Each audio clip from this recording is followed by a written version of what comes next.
महापौर महोदय 115 लोकांना कळू दे ना, काय आकडेवारी आहे काय. महापौर महोदय, मंजुरीला कोणी विरोध केलाय?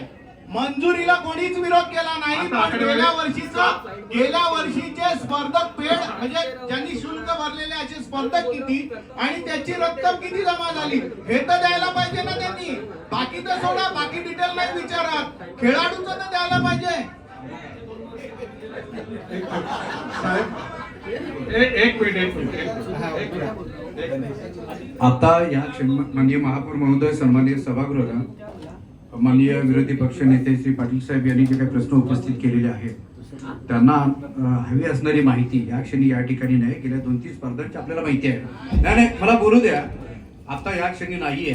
तुम्हाला ही सोमवारी माहिती माझे उपायुक्त श्री मोठे तुम्हाला माहिती देतील. पुढच्या महासभेचा विषय नाही, आपल्याला माहिती पाहिजे. महापौर महोदय, महापौर महोदय, सगळेच्या सगळे माहिती मिळेल एकदम. महापौर महोदय, जर या विषयाचे गोषवाऱ्या तयार होत असतील आणि प्रशासनाकडे आकडेवारी नसेल, मला बोलू द्या. या सगळ्यांना गोषवाऱ्या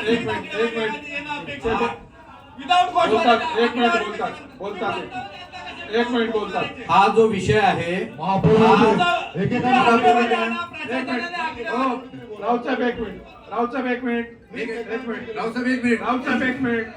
हा जो मला बोलू द्या.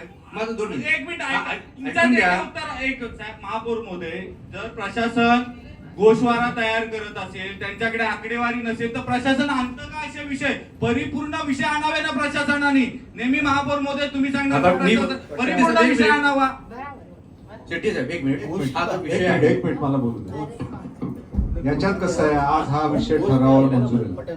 अनेक असे विषय असतात का त्याच्यामध्ये अचानक काहीतरी प्रश्न उपस्थित केले जातात आणि त्याच्यात प्रशासन जर माहिती लपवत असेल तर त्याच्यावरती माहितीसाठी आग्रह धरणं वेगळं आहे. पण प्रशासन जेव्हा सांगते का आम्ही तुम्हाला माहिती देतो आणि आता तुम्ही कुठचाही प्रश्न अचानक विचारा त्याकडे ते तसे. एक मिनिट, अरे पण मला बोलू तर द्या, बोलू तर द्या ना मला. ही पद्धत नाही. जेव्हा एखादा प्रश्न आपण मागतो, त्याचं उत्तर मागतो आणि जवळ त्या अधिकाऱ्याच्या जवळ जर नसेल आणि ते बोलत असतील का आम्ही तुम्हाला 2 दिवसात देतोय, तर त्याच्यावरती गदारोळ घालणं योग्य नाही. त्यांना तुम्हाला माहिती दिली जाणार आहे ते त्यांच्याकडनं बोललं जातंय ना, तर तुम्ही त्या माहितीसाठी तुम्हाला जर माहिती नाही दिली तर गदारोळ घालणं बरोबर आहे. पण माहिती जेव्हा समोरनं दिली जाते आणि प्रत्येक गोष्टीचं काय फाईल घेऊन अधिकारी तर तिकडे बसलेला नसतो, असं नाही होत, असं नाही होत. ठीक आहे. महापौर महोदय, महापौर महोदय 2 मिनिटं.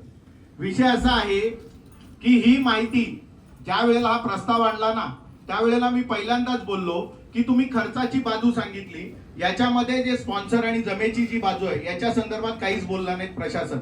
मुळात ही काय माहिती काढण्याची गरज नाही. ज्या वेळेला तुम्ही हा प्रस्ताव बनवला त्यावेळेला ही सगळी माहिती उपलब्ध आहे ना, संचिका उपलब्ध आहे.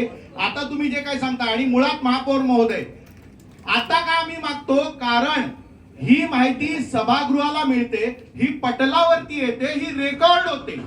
पुढची 25 वर्ष हा रेकॉर्ड राहणार आहे ना. तुम्ही वैयक्तिक मला पत्र पाठवलं, मी विरोधी पक्षनेता म्हणून असेल नसेल किंवा माझ्याकडून हरवली, कुणाला कळणार आहे? मी काय दुनियेला वाटत फिरणार की रेकॉर्डवर आणणार? त्यामुळे आपण ज्या वेळेला माहिती मागतो, आम्ही सभागृहात का मागतो? सभागृहात मागण्याचं कारण अदरवाईज आम्हाला मी आयुक्त साहेब किंवा उपायुक्त साहेबांना किंवा अतिरिक्त आयुक्तांकडे मागितली तर मिळेल, 2 दिवसांनी मिळेल, 4 दिवसांनी मिळेल. पण ती सभागृहाच्या पटलावरती यासाठी असायला पाहिजे की सभागृहाच्या पटलावर पण येईल, तुम्हाला मिळेल माहिती आणि सभागृहाच्या पटलावर पण येईल. विषय मंजूर. पुढचा विषय.